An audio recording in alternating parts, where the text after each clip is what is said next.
देखिए क्या होता है, कोई ना कोई आयोजन करता तो होता है, माध्यम है, हम लोग माध्यम है, लोगों के बीच जाने का माध्यम है, लोगों को जगाने के बीच के माध्यम है।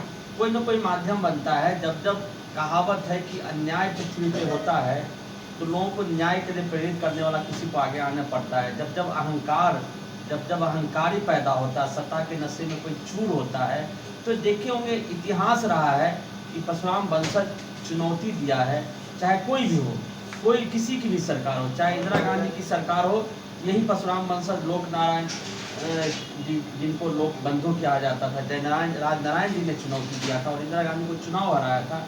लालू का जब जंगल रहा था, पूरे बिहार त्राहीमाम हो रहा था, तब देखे उनकी भूमिहार समाज आगे बढ़कर, भूमिहार समाज का वनेश्वर मुखिया आगे बढ़कर लालू यादव जी का तख्ता को प्रकट किया था।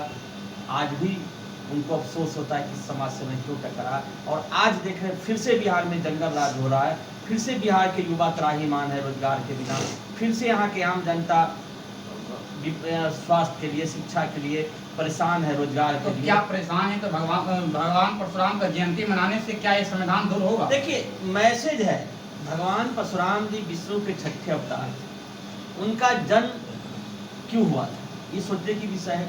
जब जब कहावत है ना कि जब जमीन पर असुर का, अन्याय का, जब अहंकारी का, जब यहाँ पे बहुत ज़्यादा पब्लिक पे, आम पब्लिक जनता त्रस्त होती है, तो भगवान किसी न किसी को भेजते हैं। भगवान श्री राम को भेजे, भगवान परशुराम को भेजे। तो उसी तरह ये जो हम बिहार का जो भूमिहार समाज है, ये अपने लिए कुछ नहीं करता है, ये लोगों के लिए है। आज इनका जीवन पूरा लोगों के लिए है। आप देखिए शिक्षा का, आप देखेंगे बिहार में तो 100 से 90 जो स्कूलें बने, कॉलेजें बने, मंदिरें बनी, हॉस्पिटल बने, किसकी जगह पर? और यही जब समाज के मुख्यमंत्री थे श्री कृष्ण बाबू, तो बिहार पूरे भारत का नंबर 1 विकसित राज्य था। 33% GDP बिहार योगदान था। बिहार के लोग बाहर कमाने नहीं जाते थे। विवेक शर्मा जी, आप राष्ट्रीय अध्यक्ष हैं, लेकिन नवादा में ही हर तरह से परशुराम जयंती क्यों मनाया जा रहा है? पटना में तो मनाया जा सकता था। देखिए नवादा की धरती दक्षिण, आपको मैं वास्तु के हिसाब से बताना चाहूँगा, दक्षिण पूरब में, दक्षिण पूरब की ये धरती है, यानी अग्नि कोना है, ये बिहार की अग्नि कोना है। जब यहाँ से ज्वाला उठेगा ना, तो जो अहंकार रूपी सरकार है, जो अपने आप को रावण ऐसा और कंस ऐसा मान के बैठा कि हमको कोई नहीं ला सकता, आदरणीय मुख्यमंत्री नीतीश कुमार जी और जो उप मुख्यमंत्री तेजस्वी यादव जी, इनका अहंकार देखिए, सत्ता के नशा में चूर है। आज बिहार के लोग स्वास्थ्य के बिना मर रहा है, बिहार के लोग न्याय के बिना मर रहा है, बिहार के युवा रोजगार के लिए पलायन हो रहा है, बिहार के बच्चे अशिक्षित हो रहे हैं। इनको नहीं दिख रहा है, उनको दिख रहा है कि जातियों में कैसे टकराव हो, तो जाति जनगणना, तो ये जनगणना, इससे क्या होना है?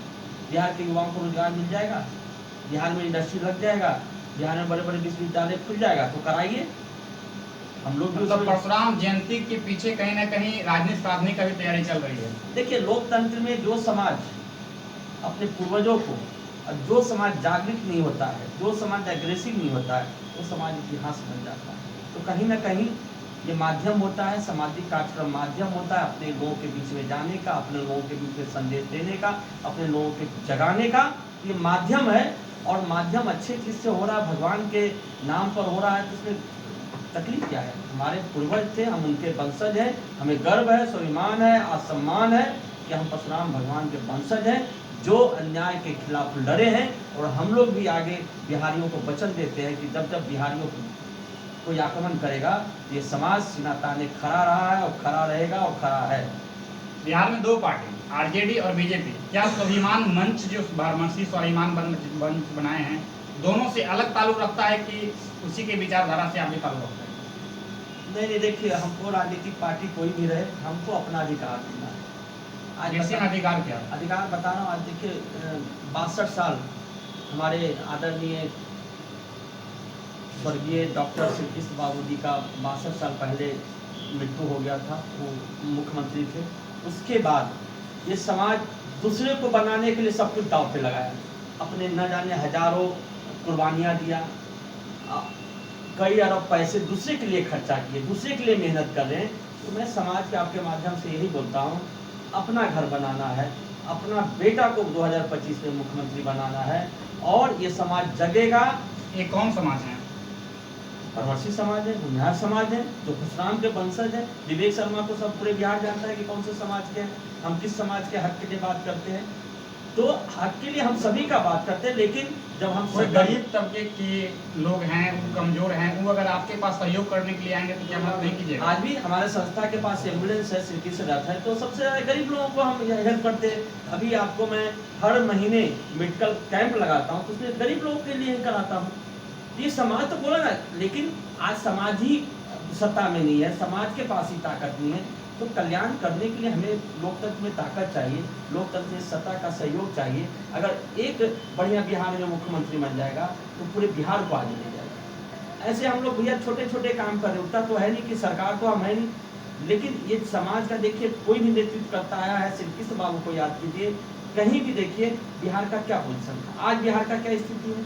तो हमारा यही है कि जब सत्ता में बिहार के लोग हमें बैठाएंगे तो उसमें 200% खड़े उतरेंगे हर फील्ड में। एक बात और इस प्रोग्राम से निकल के आ रहा है कि जितने भी पोस्टर और बैनर रोड पे लगा है, ये पैसा कि अगर समाज और गरीब के लोगों में अगर खर्च किया जाता तो क्या इससे और बेहतर नहीं होता? देखिए सबसे बड़ा चीज होता है जगाना। ये ऐसी ताकत है ना जिसपे अरबों खरबों रुपया व्यर्थ जाता है।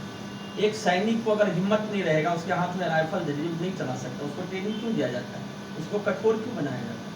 इसलिए बनाया जाता है कि जब तुम्हारे सामने आए तो तुम्हारा हाथ कपे नहीं तो लाठी मार के राइफल छीन लेगा। तो सबसे बड़ा चीज़ है, आज देखिए बिहारियों में क्या हुआ है, अगर बिहारियों को जगाने वाला सही से मिल जाए तो बिहार पूरे वर्ल्ड का नंबर 1 राज्य होगा, बिहारी पूरे वर्ल्ड पर राज करेगा। लेकिन क्या हुआ, जगाने वाला कोई नहीं है, बिगाड़ने वाला है, आपस में लड़ो मरो कटो, लेकिन ये कोई नहीं बताता है कि बिहारियों का अधिकार क्या है। बिहारी का अधिकार है तुम बिहार में पैदा हुए तो तुम्हें बिहार में रोजगार चाहिए, बिहार में शिक्षा की व्यवस्था चाहिए, बिहार में स्वास्थ्य की व्यवस्था चाहिए। इसके बारे में कोई नहीं बोलता, बस बिहार में तुम ये जाति हो ये कहकर सभी चीजें खत्म कर दी। तो आप चाहते हैं कि बिहार की जाति पात हटे? एकदम चाहते हैं। कैसे हटेगा ये? हटेगा, आप तो परशुराम जयंती मना रहे हैं। परशुराम भगवान अक्षय तृतीया पूरे साल का सबसे शुभ दिन होता है, हर हमारे हिंदू भाई उस दिन पूजा करते हैं। ये कोई जाति से देखकर थोड़े है। अरे मान लिया जाए भगवान रामचंद्र जी क्षत्रिय थे तो रामनवमी कोई क्षत्रिय मनाता है, श्री कृष्ण भगवान यदुवंशी थे तो हम श्री कृष्ण हर हिंदू मनाता है। तो ये जाति की बात ही नहीं है। लेकिन आपको बताना चाहूँगा बिहार में यही एक समाज है जो हिंदुत्व के लिए लड़ता है, बिहारियों के लिए लड़ता है, कुप्रथा के लिए लड़ता है, अन्याय के खिलाफ लड़ता है, नक्सलियों के खिलाफ लड़ता है। तो ये कहीं ना कहीं जगाने का माध्यम है। और सर्वप्रथम देखिए हम अपने समाज को जगा रहे तो हम बिहार के लिए जगा रहे, देश के लिए जगा रहे। हम अपने अगर बुनियाद समाज को हिंदुत्व का ये कर हिम्मत भर रहे तो पूरे सभी हिंदुओं को फायदा होगा उससे। मेरे साथ विवेक शर्मा थे, इन्होंने कह रहे थे कि जब तक मेरे समाज का हक और अधिकार नहीं मिल जाएगा, जब तक हम सरकार के साथ लड़ते रहेंगे